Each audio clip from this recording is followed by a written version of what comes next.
Olá, olá. Nossa, estou muito nervoso, gente, estou muito emocionado. Estar aqui dando início a mais um projeto. Eu sou o Gabriel, né? E a gente está começando aqui a nossa primeira live do Instituto Solana de Pesquisa Canábica. E eu que trabalho com imagem já estou aqui a colocar uma cadeira que balança, gente. Então eu já vou pedir desculpa logo, porque provavelmente eu vou ficar balançando bastante. E a gente vai conversar bastante hoje aqui sobre a cannabis no SUS, né? A cannabis medicinal no SUS, o acesso que as famílias mais necessitadas, que o povo brasileiro precisa. E a gente vai conversar aqui com algumas pessoas e falar um pouco sobre isso. E eu não sei, eu tô meio perdido, gente, é de coração mesmo. Eu faço a apresentação e chamo aqui. Eu tô com a minha produtora, com a minha esposa. Então eu vou fazer uma apresentação sobre a cannabis no SUS e aí eu vou convidar o vereador Leon, que é de Campos de Goytacazes. E Campos de Goytacazes é uma cidade onde a PL foi aprovada, né, para medicamentos do SUS, para o SUS fornecer medicamentos à base de cannabis.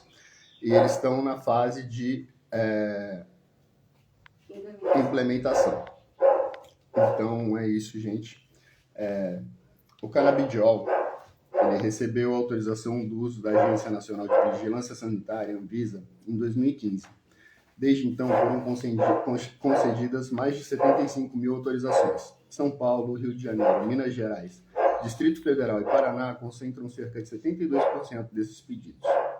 A Anvisa autoriza o uso de 15 produtos industrializados à base de cannabis para diversas doenças, como Parkinson, esclerose múltipla, epilepsia, artrite, autismo, dores crônicas, câncer e muito mais. Mas, além disso, também existem produtos artesanais, feitos por associações e produtores independentes que buscam atender quem não pode pagar pelos remédios tradicionais que têm alto custo. Sem regras definidas pelo Ministério da Saúde, o SUS pode oferecer os dois tipos de tratamento, variando de acordo com a receita do paciente e as regras do fornecimento do município ou estado.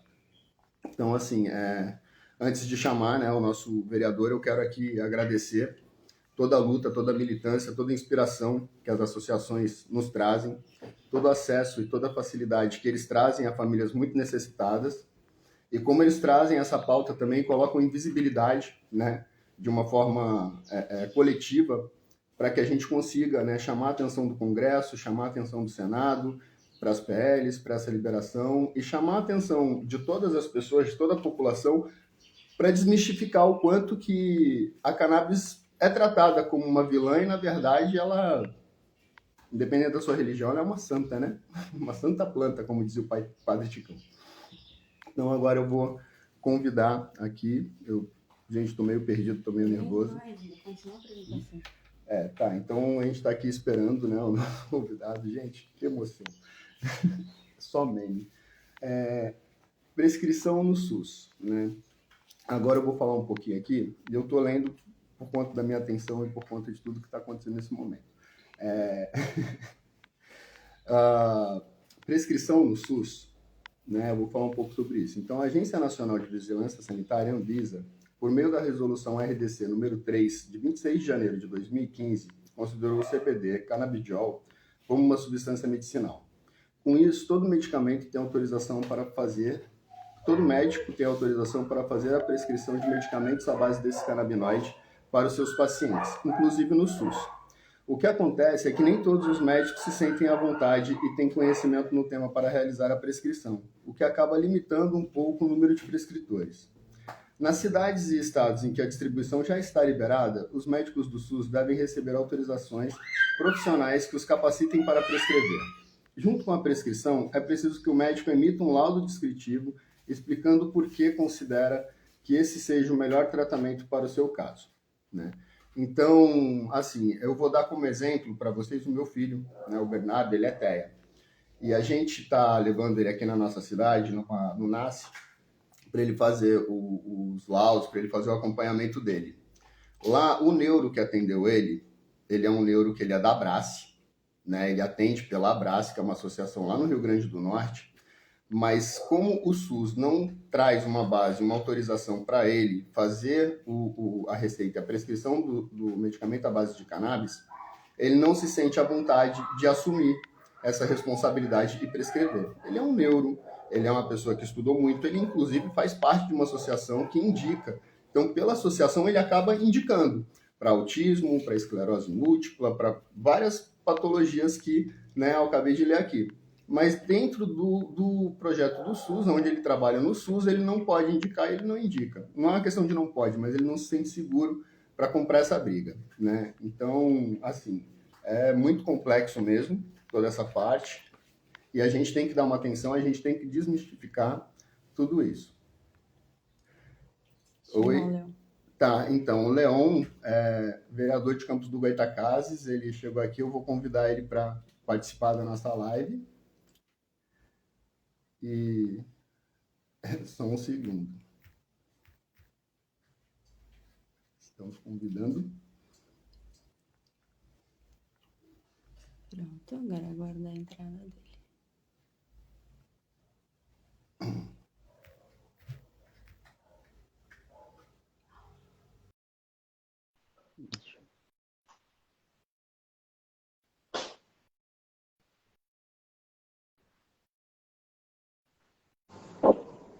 Opa, parece que...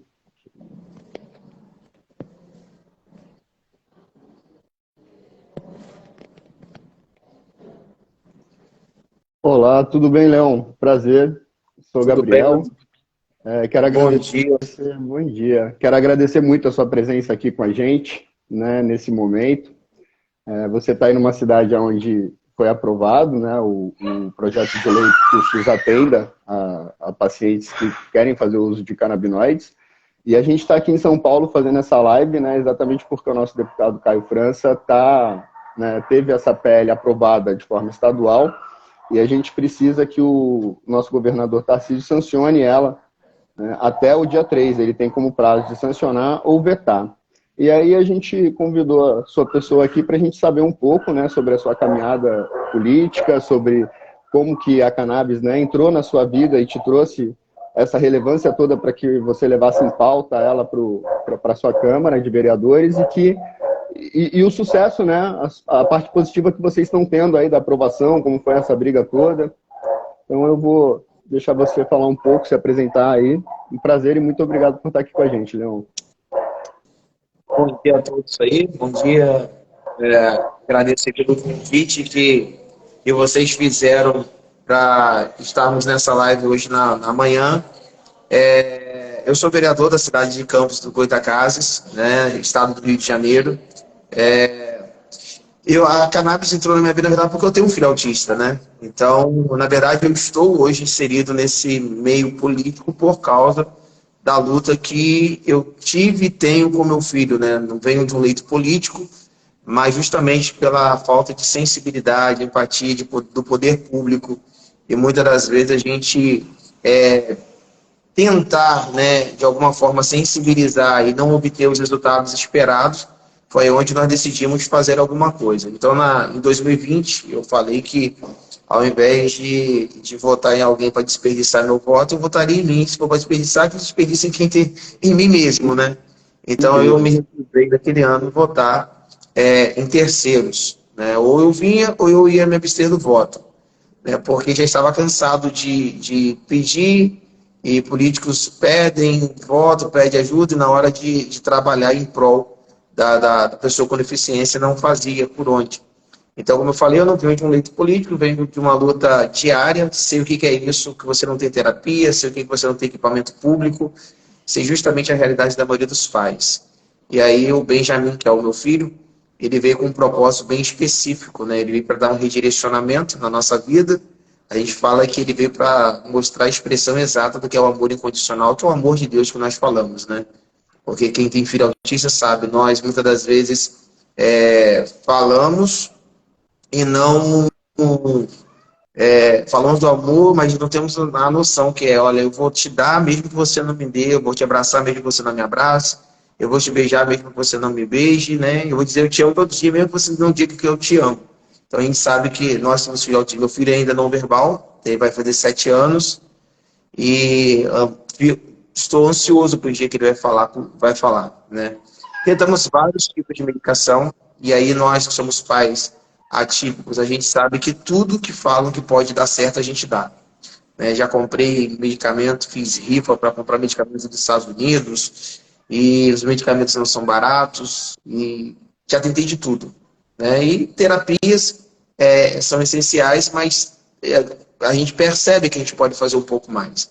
Foi quando ouvimos falar do cannabis medicinal através da médica do bem, que é a doutora Jéssica Amorim, e começamos fazendo uso. Né? Hoje eu tenho a oportunidade de comprar um frasco de cannabis, pode ser 700, 900, R$ 1.000, graças a Deus, hoje Deus me deu condição para pagar e fazer. E as famílias que não têm? É óbvio que a gente sabe que nem todos podem ter o resultado esperado, mas a maioria pode ter, né? Então, eu vi isso, quando eu comecei usando meu filho, eu vi que meu filho começou desenvolvendo. O beijo que não tinha, a gente passou a ter, o abraço que não tinha, a gente passou a ter, o carinho ficou mais evidente, o sentar para assistir um programa ou assistir um vídeo no celular ficou, né, bem melhor. A gente viu que ele estava interagindo muito mais com a gente, muito mais comportado. E também, o fator principal, as noites de sono. Porque a gente sabe que liberar a noite com o nosso filho a 360 por hora. E quando a gente fala assim, olha, não dormiu nada essa noite. Alguém vai falar assim, não dormiu nada, mas a ideia que a pessoa tem é uma criança deitada na cama, apenas sem sono. Mas quando a gente fala que ele não dormiu nada essa noite, a gente está falando assim, olha, ele subiu em tudo, ele correu tudo, ele pulou na cama, e a noite toda fazendo isso daí. E hoje não. A gente teve esse ganho significativo. Desculpa, eu falo pra caramba, tá? Então, Imagina, eu estou extremamente emocionado me vendo na sua história. Fica à vontade, por favor, Leão. Muito obrigado por compartilhar essa vivência, essa sua caminhada. Eu acho que é isso, na minha opinião, isso é o mais importante que a gente precisa trazer para a rede, para a gente começar a quebrar os paradigmas que há mais de 100 anos a maconha vem sendo tratada, né? Como uma droga, como uma coisa que seja maléfica, e eu sou daquela opinião que a diferença entre o remédio e o veneno está sempre na dose que se usa. Né? Seja ele uma coisa benéfica ou não. Então, por favor, fica à vontade. Eu estou me identificando demais aqui, mas hoje eu não vim para falar do autismo do meu filho, mas eu estou aqui extremamente emocionado e me vendo na sua história em vários momentos, ouvindo. Então, não está falando muito, você está falando o que a gente precisa ouvir nesse momento. O que a gente fala, né, que a gente não está falando só, a gente está falando do cannabis medicinal. A gente não está falando do uso de nenhuma planta na sua totalidade. Né? A gente está falando do cannabis medicinal. Eu falo assim, eu sigo do princípio que tudo que Deus faz é bom. O homem que tem a mania de pegar, né, e transformar aquilo que Deus faz, ou aquilo que é bom, para o lado ruim. Então, se está na natureza, se foi Deus que fez, e se tem como ter forma de ser usado de forma medicinal, isso não vai fazer mal, né? É justamente isso, é o que se confunde muito aí, é justamente isso. O que nós estamos discutindo? Né? Nós não estamos discutindo o uso recreativo dela, nós não estamos usando, ou falando que alguém vai pegar e vai usar de forma... Nós estamos falando que existem mais não sei quantos mil canabinoides na planta e na extração daquilo que é bom. É aquilo que o que a ciência fez, conseguiu extrair a parte boa, né, da planta, reduzindo o máximo possível o THC, que é aquele que pode causar alucinógeno, portanto, a maioria tem 1%, é quase zero, né? Justamente isso. A parte que pode causar esse trânsito é praticamente reduzido a zero e se extrai da planta a parte boa, aquilo que funciona, aquilo que não vai fazer mal, aquele que vai que vai ser feito de forma terapêutica. Então, quando a gente está falando desse assunto, ele é polêmico, mas nós precisamos tentar, pelo menos, ouvir. Quando a gente pensa que, olha, eu tenho esse pensamento, eu tenho essa linha de raciocínio, mas se eu não estiver aberto também a ouvir outras opiniões, fica muito difícil, né? Para mim foi muito difícil, porque eu fui defender um tema que tem um preconceito, porque quando a gente fala de cannabis, a pessoa vai logo na totalidade de uma planta e da forma irregular, ilegal que as pessoas usam e acham que a gente está falando disso dali. Nós não estamos falando daquilo dali, né? Então imagina só, eu tenho um filho e eu sei dos ganhos expressivos que ele está tendo todos os dias. Então, além de ter um filho que está tendo um ganho todos os dias, eu preciso lutar por isso. Mas ao mesmo tempo que eu preciso lutar por isso, eu sou pastor. Então, imagina só, um pastor lutando por uma causa que as pessoas, por falta de conhecimento, geram um preconceito, né? Geram um preconceito nela e às vezes não consegue compreender. E aí a gente precisa trazer informação e conscientização. Tudo bem através da informação e conscientização. Quando eu vi que o meu filho estava tendo desenvolvimentos consideráveis, eu falei, poxa, eu preciso levar isso para as famílias. Tem famílias que precisam chegar. Melhor do que ficar... Aí, quando se fala do cannabis medicinal, do canabidiol, nós estamos falando de algo que vai fazer menos mal do que um Rivotril, um Nelepitil, um Risperidona. Né? Nós estamos falando de que não vai causar uma dependência. Né? Você sabe disso que quando você dá um Risperidona, para você tirar, você tem que fazer um desmame. Então, causa dependência. Tem efeitos colaterais significativos. Né? E aí alguém me pergunta assim, mas não corre risco do uso em excesso a pessoa ter alguma coisa? Gente, como qualquer medicação. Qualquer medicação. Né? Como açúcar no refrigerante, como açúcar no... Acho que assim, são várias, né, situações. E dentro, eu concordo em grande parte, tudo que você tá explanando, né, sobre a planta, sobre essa parte toda. A gente não está aqui, né, para falar sobre o uso recreativo nesse momento, esses são outros temas, né, sobre a descriminalização em si. O que eu puxei ali, até usei o termo maconha, às vezes, porque para mim, assim, não tem muita distinção, né? A gente pode levar, eu estou estudando, assim como você, muito tempo, e o que eu fui descobrindo ao longo do tempo, que são 3.000 espécies, cada espécie com um combinado, né, de medicamentos que tem ali com altos níveis de THC, de CBD e de vários outros que juntos fazem muita diferença, né? Em todas as pesquisas, quando é só o CBD isolado, ele não traz um resultado tão positivo quanto é o óleo full espectro, né, que é da planta toda, ali é feito dessa forma. E o vilão, entre aspas, ali, ele é tido o THC porque ele é uma das únicas substâncias que pode, em algum momento, causar um efeito colateral. Mas ele também é muito, mas muito utilizado mesmo e muito necessário, não necessariamente ali para o paciente do autismo, mas para pacientes oncológicos que têm dores graves, então ele é um ótimo sedativo também. E ninguém aqui não é só para a gente alinhar situações as quais, assim, não é discordância, mas é ciência, né? Eu não estou aqui em nenhum momento tirando, mas a gente não pode também desmerecer todas as outras situações ou colocar um especificamente como o vilão da coisa, porque ele não, né, uma arma na mão do ladrão, ela é um perigo. Uma arma na mão de um policial ou de alguém que está ali fazendo uma segurança, ela é um meio seguro. Então é a questão da dose, né, e de como a gente vai mensurando essa parte toda. E, poxa, eu iria ficar aqui o dia inteiro, eu quero te convidar, já deixar em aberto aqui um outro momento para a gente falar muito sobre essa sua parte do seu filho, de tudo. Mas eu queria passar aqui agora para o momento que você entrou, né? 2020 ali você estava na política, aí você, ou eu vou votar em mim, ou eu não vou votar em ninguém, porque não estão me ajudando, não estão fazendo, e aí você foi. Né? Como que foi essa entrada e como que foi chegar na Câmara com um filho autista e falando, eu vim aqui para dar canabidiol para todo mundo, que é a minha pauta de vida. Né? O que eu entendi é isso, assim, você como pastor. E depois também uma outra coisa que é muito interessante é sobre a parte sua como pastor, porque eu não me lembro o nome da pessoa agora, mas eu vi uma live um dia de uma mãe que ela entrou em conflito, ela também era crente, né? E ela entrou num conflito com a filha dela, que era biomédica, quando a filha ofereceu o canabidiol para outra filha mais nova, e ela queria excomungar a filha de casa, queria sair. E aí, depois de do caso que chegou ao seu, assim, né, quando o seu filho está num limite que eu vou dar qualquer coisa para ele, eu quero ver ele melhor, eu vou experimentar qualquer coisa.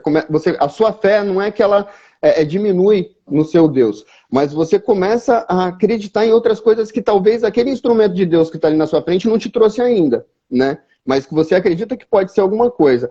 E aí ela falou que ela, depois que ela começou a fazer o uso, ela teve uma certa rejeição em umas 3 igrejas que ela fazia parte, que ela ia e o pastor não... As pessoas discriminavam e achavam que ela estava usando alguma coisa do demônio, né? E ainda assim ela continuou usando e foi buscando até encontrar uma igreja onde ela foi acolhida.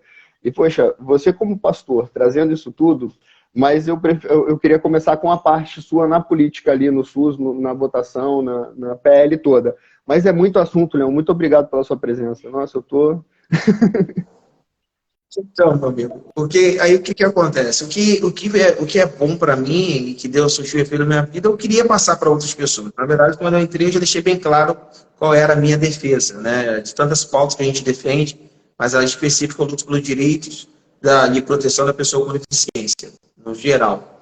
E aí, quando a gente percebeu que a gente tinha algo que estava dando certo na vida do meu filho, e outras famílias passam por desespero todos os dias, por que não levar isso para elas? A gente apenas não apresentou uma PL, né? Eu acho que a primeira coisa que se faz quando você vai entrar num tema polêmico, mas que é polêmico por falta de conhecimento, você precisa levar informação. A informação, o debate, ele faz a diferença. Então, muitas das vezes, nós lutamos como para colocar algo na cabeça de alguém, mas porque eu quero passar meu ponto de vista para ela. Mas eu não quero levar, de fato, a informação, o conhecimento. Eu quero que alguém entenda algo que ela tem desconhecimento. E tudo que é desconhecido, ele vai causar polêmica. Ele vai causar desconforto. Então, qual foi o primeiro passo que eu tomei? Olha, eu vou fazer uma audiência pública. E nessa audiência pública eu vou trazer todos os envolvidos.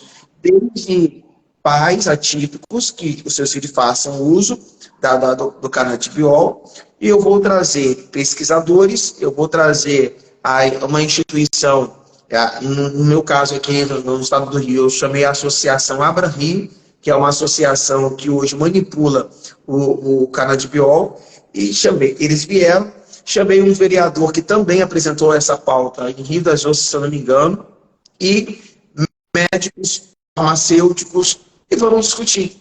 Vereadores vieram, aqueles que são mais conservadores, e o fato que as pessoas não entendem, eu também sou conservador, só que eu preciso entender o que é conservadorismo de verdade, né? E aí a gente falou de um conservadorismo, entre aspas, que na verdade por muitas vezes acaba não sendo, né? Eu sou conservador num lado, mas não sou conservador no outro, né? E aí eu falei assim, eu preciso levar essa informação. Fizemos uma audiência pública e chamamos os interessados. Quem são os interessados? Os pais. Os pais atípicos são interessados. Então, se eu quero ganhar uma pauta, eu preciso trazer os interessados para dentro dessa discussão. Porque uma coisa é você apresentar um projeto com você e aqui em Campos são 25 vereadores.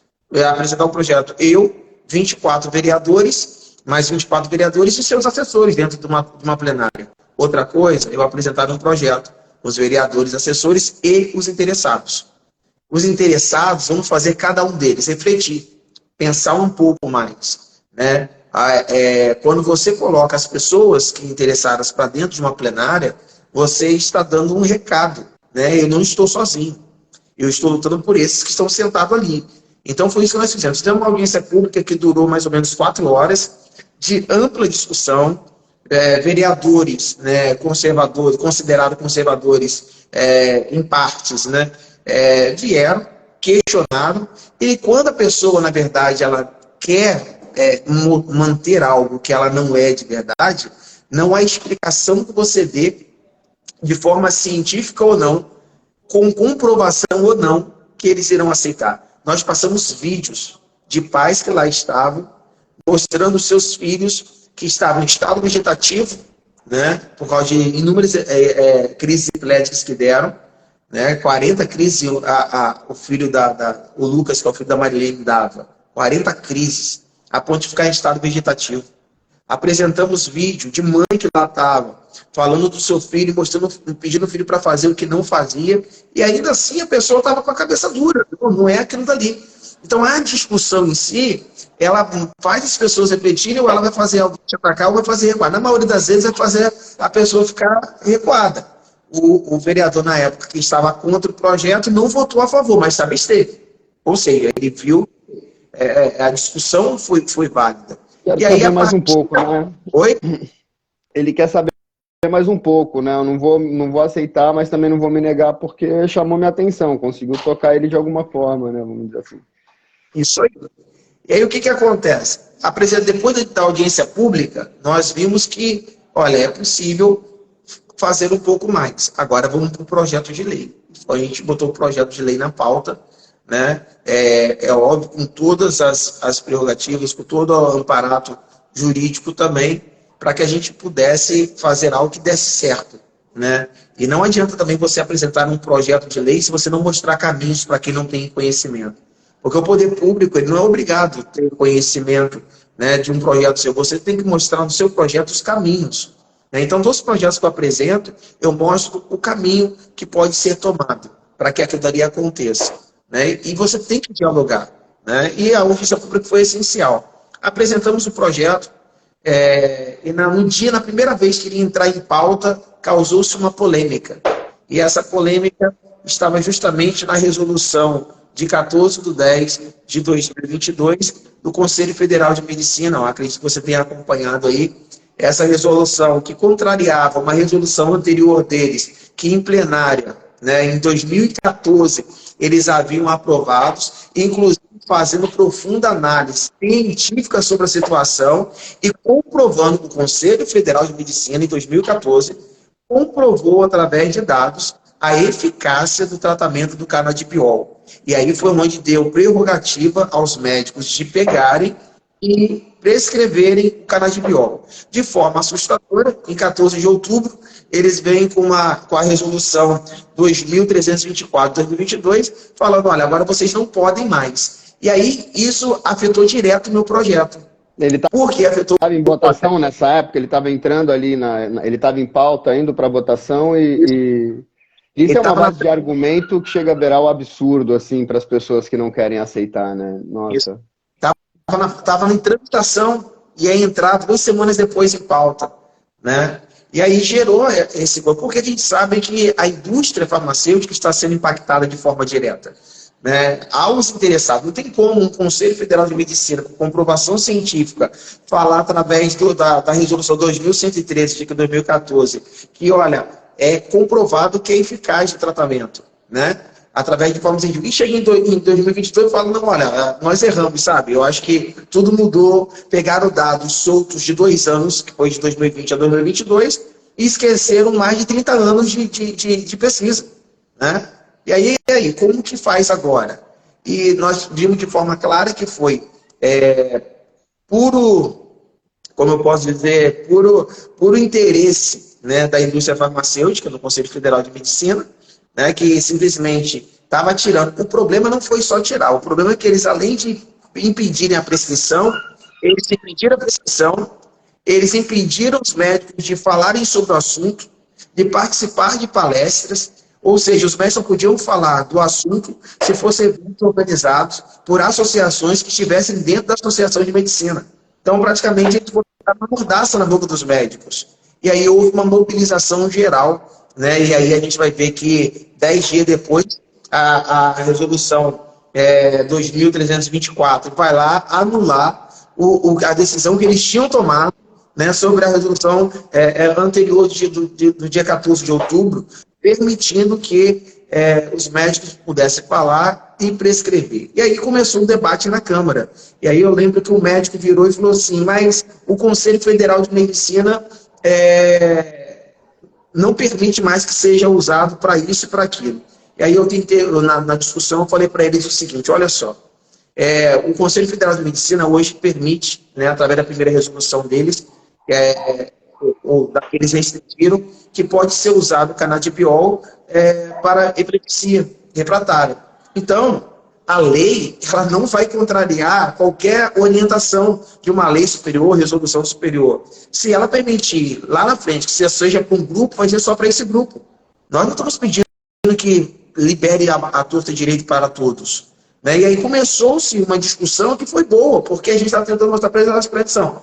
Essa lei não traz ilegalidade para a nossa cidade. Pelo contrário, ela deixa de forma clara e explícita que ela tem que estar em conformidade com resoluções e leis federais. Ou seja, tudo que for alterado lá de cima vai ser alterado aqui embaixo de forma automática. Então a gente não estava pedindo nada absurdo. Mas quando a pessoa está com um negócio, sabe, um tapa-olho assim, não tem coisa, você fala. E a gente começou debatendo, falando sobre o assunto. E eu acho que como eu falei, leva os pais. E na hora, no dia da votação, quando eu vi que eu ia perder o projeto, eu tirei de pauta. Na sessão, eu solicitei retirar de pauta. Algumas pessoas falaram assim, cara, você tem que ter colocado, porque aí ia ver quem é quem. Eu não, cara, só que não é aqui para mim não é questão política, de mostrar quem é Não há quem. emoção, né? Eu preciso abrir caminho, né? Não dá pra ir na emoção, não dá pra ser polêmico, né? Eu não tô aqui pra ser polêmico, né? E muitas vezes as pessoas interpretam dessa forma, assim. É, porque se eu for usar somente política, eu vou simplesmente pegar, bota para votar, a população vai ver que eu tentei, eles não quiseram e acabou. Eu não vou fazer isso, porque não é sobre mim, não é sobre o Benjamin, entendeu? Não é sobre a minha esposa, é sobre inúmeras vidas que dependem das minhas ações de forma efetiva dentro do legislativo. E foi aí quando a gente tirou de pauta e depois na outra semana eu coloquei na pauta de novo e durante essa uma semana eu fui procurar os vereadores de oposição, né, sentei com eles e expliquei a real situação, né, a necessidade do poder público oferecer através do SUS de forma gratuita o canabidiol. Expliquei, mostrei os projetos, mostrei a resolução que revogou aquela que restringia. Falei para eles que pessoas têm tido recuperações significativas, seja não somente autismo, mas câncer, como você mesmo falou, Alzheimer, Parkinson. Tem dados de pesquisas hoje que comprovam isso. E falei para eles, olha, aí um falou assim, mas cara, meu público é conservador. Eu falei assim, cara, se você perguntar ao seu público conservador, se algum deles tem um filho especial, pergunta a ele se ele tiver a possibilidade de dar ao filho dele essa medicação, se ele não vai dar. Porque nós fazemos tudo para os nossos filhos. Porque nós temos um grande problema, que o problema é de fulano enquanto eu não estou dentro dele. Porque quando eu estou dentro do processo, aí o problema também passa a ser meu. E outra coisa que nós precisamos entender é que o problema não pode ser nosso até que o meu seja resolvido. Eu lembro que os pais, quando o Conselho Federal de Medicina liberou para os autistas, os pais tivemos uma vitória. Não, parcialmente tivemos uma vitória. Porque ainda há as pessoas com tratamento oncológico, existe aquele que está lá com Alzheimer, que precisam também ter liberados os seus acessos a essa medicação. E quando a gente consegue trazer essa conscientização, as coisas mudam. O vereador votou comigo? Não. Mas ele também, ficamos no dia da sessão, 1 hora de debate, eu e ele, né? E aí ele fez outros vereadores subirem para questionar, e graças a Deus, Deus dá uma sabedoria que a gente consegue debater. Eles não votaram, 4 deles não votaram comigo, mas também não votaram contra, se absteve. Se absteve com qual alegação? Eu preciso conhecer um pouco mais. Até então estava certo disso. Então hoje a gente tem na nossa cidade a lei que foi aprovada por maioria, que vai ser dada pelo município de forma gratuita a todas as pessoas que precisam. E aí quando a gente fala a todas as pessoas, a gente precisa também frisar o quê? A lei não fala que eu vou dar para qualquer um que queira pedir. Essa pessoa precisa estar laudada. Ela precisa estar com comprovação. E também a lei fala que essa pessoa, ela precisa ter a comprovação médica que ela já tentou outros tipos de medicação, essa que mais tradicionais são utilizadas, né? E não surtiu efeito. Não surtiu efeito, ela vai ter acesso à rede pública, né? Através da rede pública, ao canabidiol. E aí eu contei com uma sensibilidade do prefeito também da minha cidade, porque a dificuldade, eu acho que vocês estão tendo, é justamente porque estão vendo tudo hoje é momento político, né? Então, a gente não está falando de Bolsonaro e a gente não está falando de Lula. Nós não estamos falando de direita e nós não estamos falando de esquerda. Nós estamos falando de direito à vida. Direito à vida. É disso que nós estamos falando. Nós não estamos falando de política aqui, não. Então, quando alguém coloca isso na cabeça e consegue entender, e eu falo para alguns o tempo todo, assim, olha, se coloca no meu lugar. Assuma a minha posição como pai, né, como político, como pai. E tenha os anseios, os desejos que eu tenho. Aí eu pergunto para alguns, você já pensou o seu filho nunca te abraçar? Você já pensou o seu filho nunca te beijar? Você já pensou você nunca ouvir da boca do seu filho um eu te amo? Era isso que eu não tinha do meu filho. Mesmo sabendo que ele te ama, né? Essa é a parte mais assim, tipo, você não tem uma demonstração e o que mais me afeta, o meu é verbal, né? O Bernardo, ele é verbal, muitas vezes a gente passa por louco, né? Porque, vocês estão dando muito motivo, o seu filho é autista, ele corre, ele brinca, ele pula, mas ninguém vê as noites que a gente vira às vezes, ninguém vê como a gente ia acordar com ele, ninguém vê como a batalha que é pra gente conseguir fazer ele prestar atenção em alguma coisa, né? Mas é bem essa parte que as pessoas não compartilham, não vivenciam. O que eu ia puxar aqui a falar era que você estava falando da questão da ciência dos médicos, né? E até frisando algumas perguntas aqui, que tem muita gente querendo aqui na live perguntando sobre como que é, se qualquer médico pode prescrever, como é que seria. E o que impede a gente é que a Big Pharma, né, que é quem paga as pesquisas, quem financiam pesquisas há 150 anos, desde quando surgiram as primeiras faculdades, né, que surgiram para formarem médicos a venderem os remédios. As primeiras faculdades, a gente pode dizer que elas eram cursos de vendedores de remédio, né?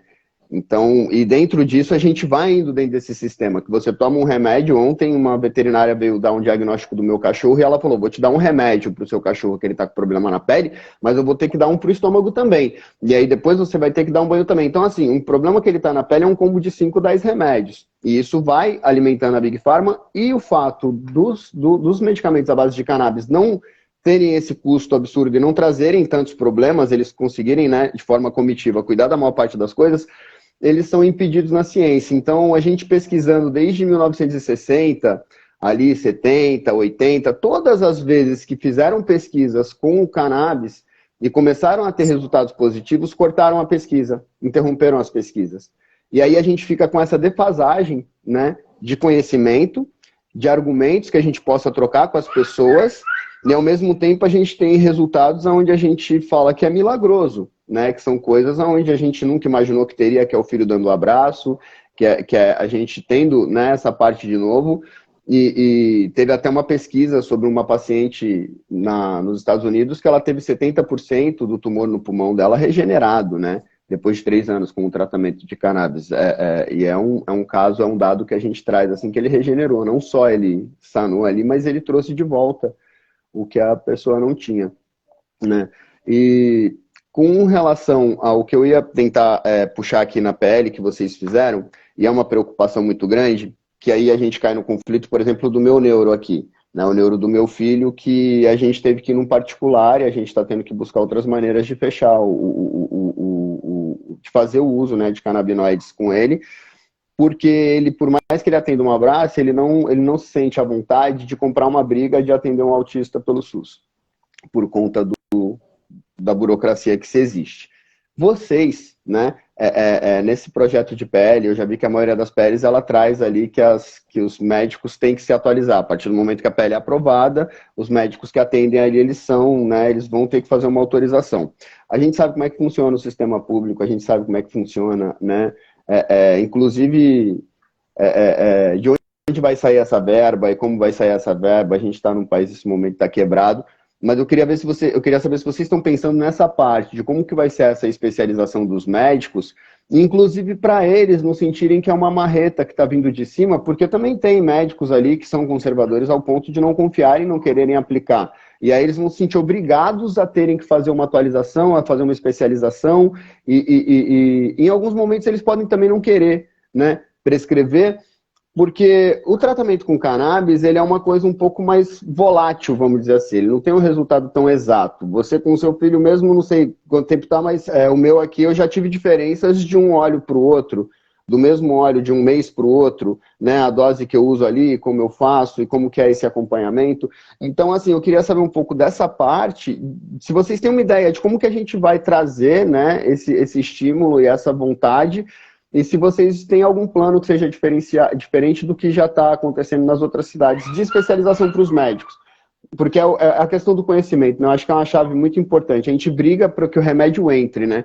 Mas depois a gente tem que lutar e debater muito para que ele seja respeitado e reconhecido, né? E eu acho que vocês aí, de repente, estão nesse ponto. Foi aprovado, agora vocês estão na apresentação, vocês estão em como é que ela vai funcionar. Se existe essa parte, esse pensamento assim, para com os médicos que vão se especializar. E com a distribuição em si, né? a licitação. Você me falou da Abrario, desculpa interromper, mas você me falou da Abrario. Se eu não me engano, a Abrario ela ganhou uma licitação para distribuir, no seu, salvo engano, Búzios, mas depois ele perdeu, né? Aí eu não sei, agora mês passado estava correndo uma ação que eles estavam querendo tirar o direito. Me desculpa se eu estiver errado com a associação, mas a Abrario perdeu o direito do cultivo, né? O HC deles que eles têm a fazer o plantio ao cultivo. Então, assim, e eu vi que você tem contato com eles, eu acho que é um assunto interessante também para a gente tentar linkar aqui, né? Como que vai ser essa distribuição, esse próximo passo, a especialização e até que ponto que vocês estão deixando essa margem, essa preferência, talvez, para uma farmácia viva brasileira. Né, para a gente trazer e manter esse capital dentro do nosso mercado, né? A gente não tem que importar um medicamento, porque a gente tem muita terra, a gente tem bioma, a gente tem pessoas capazes, a gente só precisa realmente regulamentar e fazer direito para não dar bagunça. Então, se você puder compartilhar um pouco sobre essa parte, né, do pós que vocês estão. As pessoas precisam entender, né, que hoje a Anvisa, ela permite, né, que venha adquirir o canabidiol. Né? E aí algo muito importante também. A lei, ela deixa bem clara que vai ter que seguir todos os trâmites da Anvisa, né, da Vigilância Sanitária. Até mesmo porque não tem como comprar. A única coisa diferente que tem é que, ao invés do paciente, né, ou do responsável ter contato com uma corretora, que vai ser a ponte entre a Anvisa e o paciente, agora é o município, que vai ser essa ponte, que vai fazer todos os trâmites. O município vai recolher a documentação, vai mandar para o Ministério da Saúde, para a Anvisa vai liberar, vai mandar para o município, e aí vai ser feito todos os trâmites legais para que possa ter acesso à medicação. Em relação à capacitação dos médicos, hoje nós temos dentro da nossa cidade, eu falo muito dela porque ela é uma referência para mim, a doutora Jéssica Amorim. Ela é prescritora do canabidiol, né, como a doutora Eli também é prescritora do canabidiol, e nós precisamos também ter essa noção que elas são prescritoras, mas elas são pessoas altamente capacitadas, elas têm atualizações, elas fazem cursos fora. Então, às vezes nós achamos difícil capacitar o nosso público dentro da nossa cidade, porque nós queremos trazer os caras lá dos Estados Unidos, querer trazer o cara de São Paulo, não é que não devemos trazer, mas nós precisamos entender que o custo é menor quando nós olhamos para dentro do nosso reduto, olhando para a nossa realidade. E aí eu tenho hoje médicos capacitados na minha cidade, por que eu vou buscar outros lá fora? Ou os que já prescrevem há tempo aqui, ou nas cidades vizinhas, para que eu vou fazer uma licitação que vai sair caro e o argumento vai ser, ficou caro demais. Né? Eu tenho um hábito assim, quando a gente fez uma lei de mediação e cuidadores aqui, né, que é para obrigatoriedade, e aí a educação falou que não tinha como capacitar. Eu fui lá oferecer capacitação para os mediadores e cuidadores. E vou fazer um seminário voltado para o canabidiol, provavelmente em abril. Porque se a gente ficar esperando também, a gente precisa dar o start. A gente precisa provocar o desejo das pessoas, porque o vereador... Colocar invisibilidade, né? Causar um incômodo, é o que a gente estava falando ali, que foi aquela primeira sensação. Você falou para o seu vereador ali, ele estava negando, naquele momento ele absteve. Mas porque você trouxe a visibilidade de uma forma que chamasse a atenção dele, né? Então acho que é bem isso, assim, a gente tem que trazer o assunto à tona, né? A gente tem que estar falando, tem que estar compartilhando, mas essas médicas que você está dizendo que você traz na sua própria cidade, elas vão trazer, eu não entendi direito, elas vão trazer a especialização, elas já atendem pelo SUS e aí elas vão ter autonomia para prescrever pelo SUS, ou a sua busca é incluir elas dentro do quadro de médicos do SUS. Até porque, assim, o que eu acho muito interessante é que o campus de Goytacazes não é tão grande quanto o estado de São Paulo. Então, talvez ter um projeto, vocês tendo uma coisa aí que vocês consigam fazer uma implementação dessa atualização, essa engrenagem, né, girar de verdade, porque a parte da aprovação ela é um detalhe que abre a porta para a gente pegar e entrar na casa e organizar. E aí, vocês conseguindo fazer uma coisa interessante, talvez se torne um exemplo pulsar, né, que vai ser realmente algo para a gente trazer e usar, né, para eu chegar aqui na Câmara dos Deputados aqui e falar, Caio, conversei lá com o Leon, eles estão podendo assim, vamos dar essa pressionada aqui? Posso ir com você ali? Posso ver lá? Então, é muito isso também, né, que às vezes um lugar pequeno seja mais fácil, pequeno não tanto, né, estou comparando com a metrópole que é São Paulo, mas assim, da gente pegar e trazer esses exemplos, né, que sejam mais fáceis de organizarem e virem. Então, é por isso que é a minha dúvida e por isso que eu estou aqui meio que chamando essa parte para entender, né? Como é que vocês estão se organizando? Elas são do SUS, elas vão ser, qual que é essa ideia? São do SUS, né? São do SUS, as doutoras, e nós vamos entrar naquele negócio. Precisa ter a capacitação, você precisa falar. Existem médicos resistentes? Existem médicos resistentes. Mas é justamente porque nunca ouviram de forma tão clara e talvez nunca participaram de um seminário, nunca participaram de uma conferência que fale sobre o assunto. E nós hoje temos 2 médicas boas dentro da minha cidade que sabem do assunto, e aqueles que não estão envolvidos diretamente, mas querem ter conhecimento sobre o assunto. E aí, quando a gente percebe que a gente precisa, essa necessidade de levar essas informações, eles chegam para perto. Não tem esse negócio que a maioria é contra. Não, a maioria é desinformada, seja de vários assuntos. E aí, quando chega a informação, você vai ter os resistentes ainda. Mas uma grande parcela, eles vão passar a se familiarizar com aquilo dali. Então, nós precisamos, sim, trazer a capacitação. O SUS precisa, e aí é importante, também na prescrição médica, deixar na lei claro que não é somente o SUS que pode prescrever, né? O órgão público, porque tem pessoas que é de órgão privado, né? E o estande de órgão privado não quer dizer também que essa pessoa tem dinheiro. Os pais fazem muita coisa que pode, se viram nos 30 para conseguir pagar um médico particular. Então, quando a gente faz um projeto que a gente permite que, olha, a prescrição ela pode ser tanto pela instituição pública como privada, será aceita no projeto. Só que a diferença do privado é que vai ser feito um checklist, né, para ser seguido na prescrição pela privada. Ou seja, o município vai botar um checklist, vai dar lá todo o trâmite, olha, na hora de prescrever você tem que colocar isso, não pode faltar isso.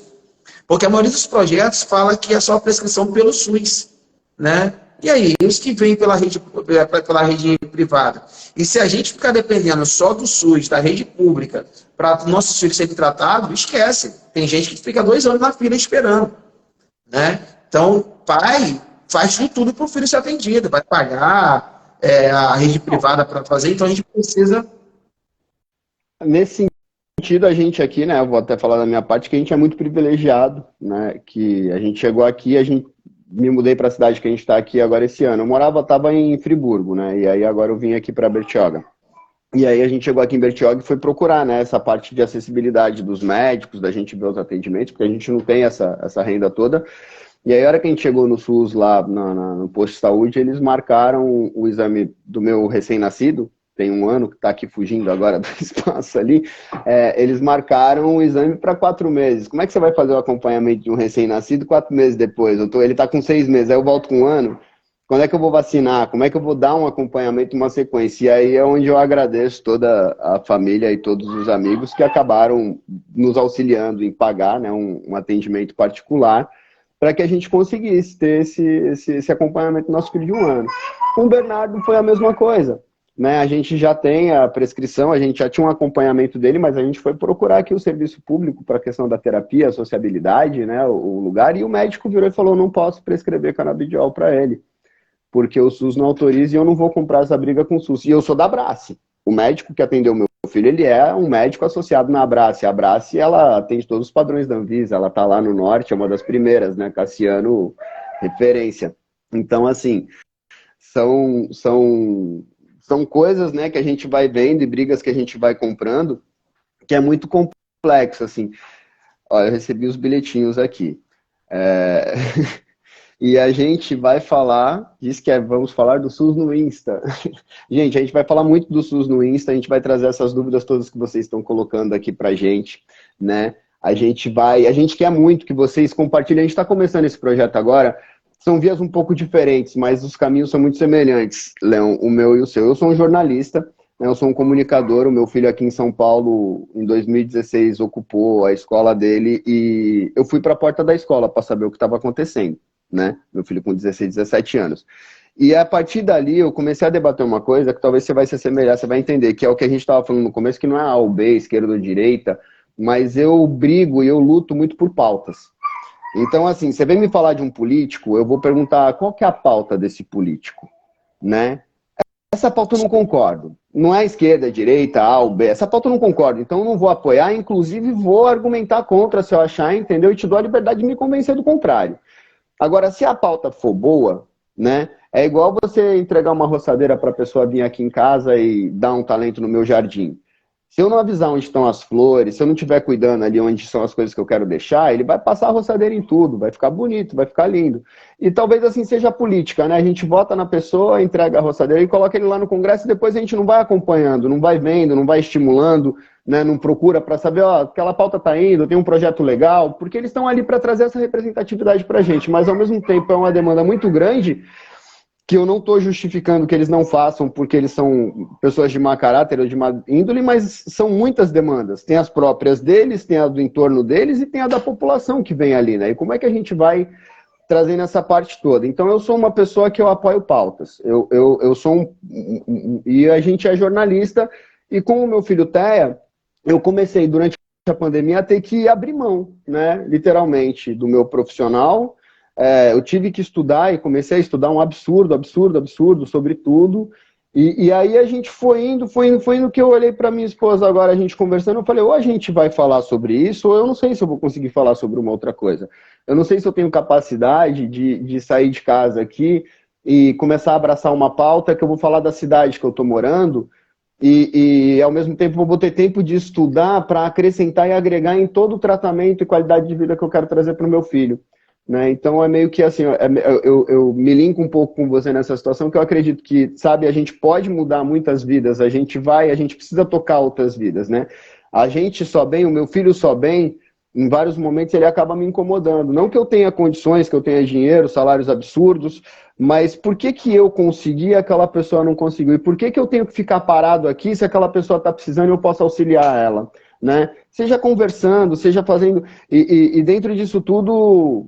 O maior esforço é dentro de casa, né? Como o seu, talvez, seja dentro da igreja. Né? Assim, a família, a avó da minha esposa, que tem 80 e poucos anos, a minha própria sogra, sabe? Tipo, pessoas próximas ali que começaram a olhar e falar, nossa, você tá dando maconha pro seu filho. Calma, gente, vamos estudar, eu vou mandar um link para vocês aqui, eu vou te explicar aquela coisa ali, eu tô fazendo um curso numa faculdade, eu tô associado aqui numa associação, eu faço parte da PEP aí no Rio, né? Até porque uma que a gente não tem o dinheiro para ficar importando, né, tanto, e outra que é o que a gente estava falando, que a gente tem que colocar, meu intuito sempre é colocar para gerar dentro, né? Então a gente podendo, inclusive depois eu quero muito entender essa parte do SUS, porque eu queria, né, não vou criar esse empecilho agora jamais, porque a gente precisa aprovar isso, mas eu queria criar e depois buscar alguma coisa a qual a gente não vai importar. A gente vai, entendeu? Da oportunidade, da formação, da qualificação e regulamentação, que eu acho que é o principal. Né? O que a gente precisa é regulamentar. E nessa via que é onde as pessoas ficam falando que, não, que querem liberar a maconha, que querem liberar a cannabis, ninguém está falando de liberar a bel prazer. Né? É regulamentar, é trazer regras palpáveis, onde a gente consiga manipular e usar e usufruir dos benefícios dela, sem ser agredido pelos malefícios que ela pode causar de alguma forma. Né, como todas as coisas. Então, assim, é um pouco em cima disso, né, que eu tô aqui falando um pouco, mas eu fiquei muito emocionado, muito tocado mesmo com a sua presença, Leon. Olha, de coração mesmo, eu não imaginei que... Porque ontem, poxa, o vereador é lá de Campos, ele está fazendo... eu confesso que eu não tenho muito conhecimento sobre a sua caminhada, sobre a política em Campos, né, não conheço Campos, de Goytacazes, só de nome. E, assim, eu tô me sentindo muito presenteado, assim, e agraciado com a sua presença nessa nossa primeira live para falar do SUS, né? E aí eu quero agradecer a todo mundo, eu quero dizer aqui que a gente está começando, a gente vai fazer outras lives também, quem puder curtir a nossa página. Geralmente as lives a gente provavelmente vai usar o nosso canal do YouTube por uma questão de dinâmica, né, do que a gente tem ali para, seja você trazer um slide para apresentar, a gente conseguir colocar... Seja a gente, né, a gente tem uma manipulação maior ali, numa dinâmica maior da live, a gente consegue trazer um conteúdo não tão, vamos dizer assim, não tão instantâneo, né, mas com uma base um pouco mais sólida, que é o que a gente está buscando nesse debate. E aí eu não sei se eu deixei, se ficou alguma coisa de fora aqui do que a gente tinha meio que organizado de falar, se tem alguma coisa interessante que você queira falar também, deixar um recado. mandar um recado aí pro Tarcisão aqui, que tá nessa de ficar enrolando nós com questão de conservador para conservador, né? Tipo, que como você se manifestou aí, que é um conservador, e o Tarcísio, sem dúvidas, é muito conservador, né? O que você teria para falar para ele, para os políticos de São Paulo que não aceitam, para o Caio França que está nessa luta, para todas as mães de autistas, para todo mundo que não tem um conhecimento quanto à cannabis, o quanto ela pode beneficiar, o que você tem assim para deixar para essas pessoas, porque a gente já está quase uma hora aqui, a gente já tem que começar essa parte de encerramento e eu quero que você fale um pouco sobre essa parte toda também à vontade para a gente. Eu gostaria de fazer só uma observação, né? Que a gente estava falando aí no que eu só falo agora, sobre a questão do SUS, né?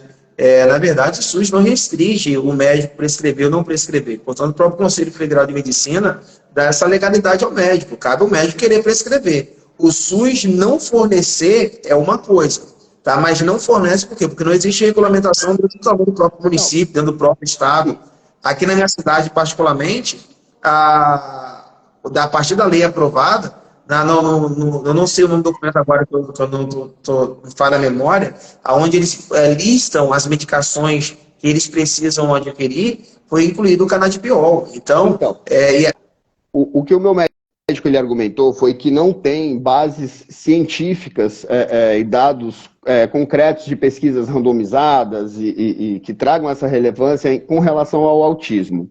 E que ele não iria comprar essa briga com o SUS, numa questão de relatório, ou do que o SUS poderia cobrar dele, ou qualquer outra coisa depois. Não foi, desculpa até se eu expressei, que ele não pode prescrever ali, mas é uma coisa assim, que dentro do que não tem dentro das pessoas, ele não vai comprar essa briga, por bel prazer. Né? Tipo, ele tá lá pela Brás, ele até prescreve, mas pelo SUS, porque ele não vai comprar. Então, assim, é meio que pessoal de cada um. E aí eu imagino os outros que nem têm esses cursos, como que eles seriam, né, para prescrever. Que é uma outra briga que a gente vai ter. É um outro ponto que você tem que pensar lá na frente, que os pais vão chegar lá e falar, eu vi que foi liberado, e o médico vai falar, mas seu filho não precisa. E eu acho, aí é um outro ponto que eu acho que é um absurdo, é você dar uma respiridona antes de um canabidiol. Você primeiro destruir o cérebro, você destrói uma situação, você causa um problema muito maior para depois você vir com algo que você que está atendendo sabe que não tem o colateral, que não vai fazer o mal, mas são coisas e pautas que a gente vai, né, posteriormente. Essa questão na verdade, a gente sabe, comprovações científicas, né, fechada, a gente pode falar que não tem, chegamos à conclusão que isso acontece. Mas nós estamos vendo países de primeiro mundo, como os Estados Unidos, a Finlândia e tantos outros, né, que fazem uso do canabidiol hoje e comprovam, né, que realmente surte efeito. São anos de pesquisa, são mais de 30 anos de pesquisas. A gente tem os primeiros relatos, quando se ouve falar do canabidiol, né, ou do uso da maconha, da planta, foi em 1830. Né, que já vem desde lá essa discussão.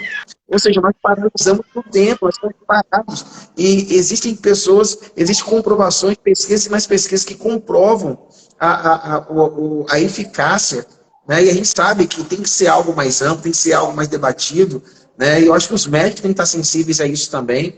Né, eu acho que esperar fechar uma pesquisa em si, quando se existe comprovações de tantas outras que diz, olha, surte efeito, eu acho que eu não posso me abster também de assumir o compromisso de lutar por isso, né?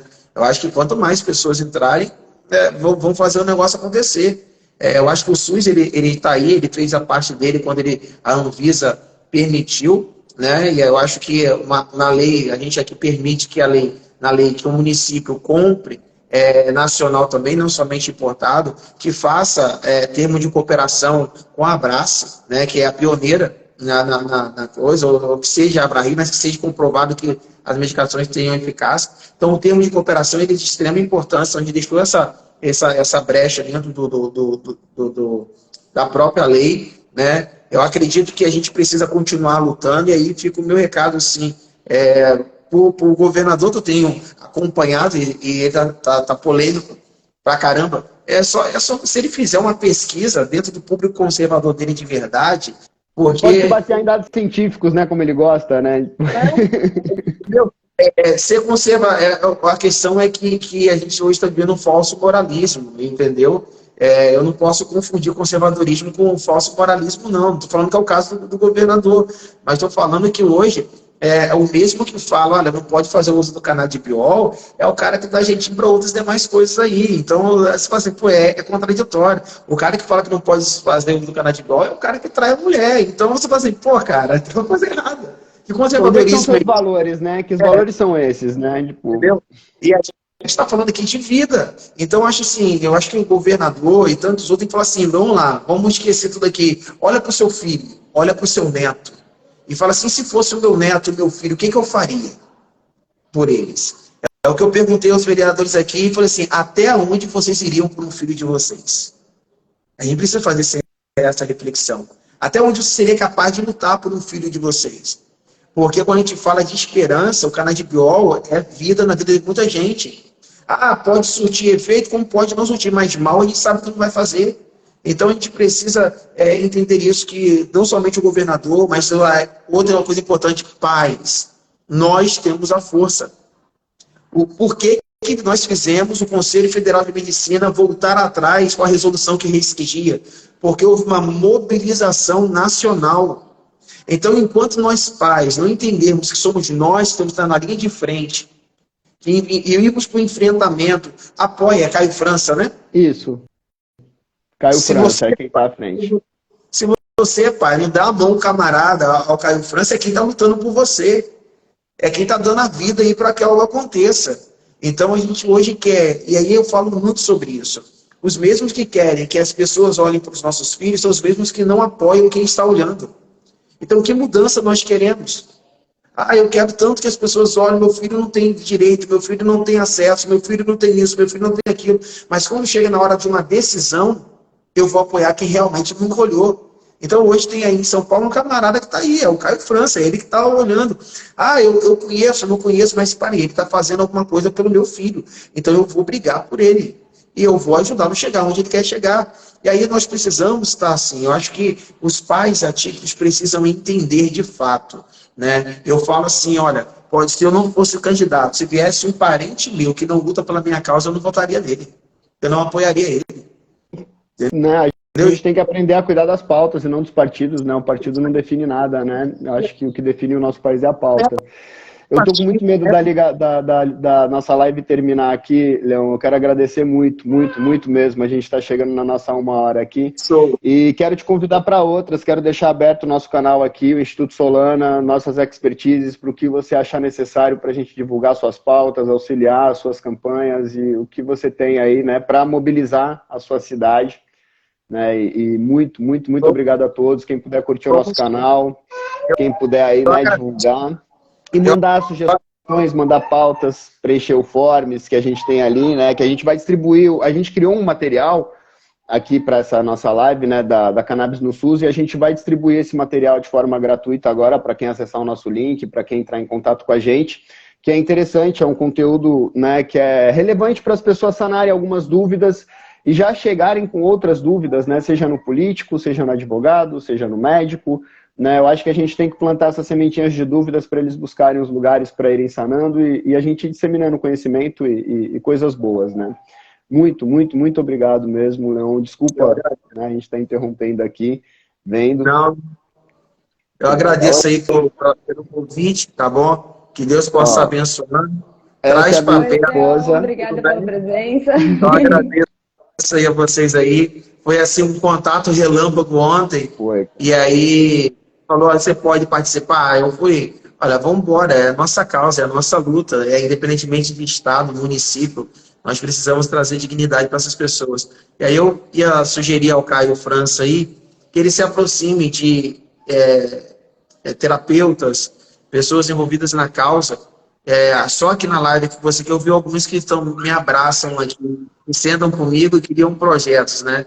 Nós estamos agora com uma equipe aqui que nós estamos montando com alguns terapeutas voluntários e vamos fazer um projeto de política de inclusão para o município, justamente para acontecer o que precisa acontecer. E aí outra coisa importante, só para encerrar mesmo, nós estamos aqui com um projeto que estão fazendo parceria com um hospital aqui filantrópico aqui para ceder os residentes médicos que recebem R$ 3.500 do município do governo federal para fazer residência e eles precisam fazer para um ambulatório pediátrico e não tem.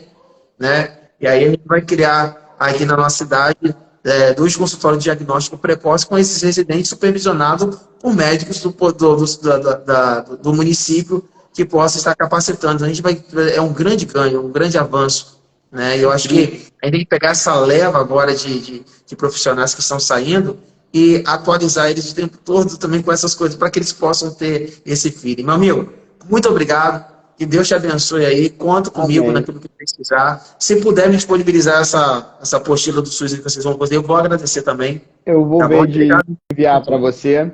E aí é isso, a gente vai conversando, vamos mantendo contato. Foi a primeira de muitas. Prazerzão. Obrigadão. Quero agradecer a todo mundo que está aqui com a gente na live. Quero agradecer a todos que, poxa, muito, muito bacana mesmo. É a nossa primeira.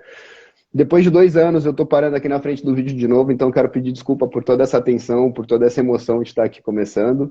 E é isso, gente. Muito, muito, muito obrigado mesmo a todos e até a próxima.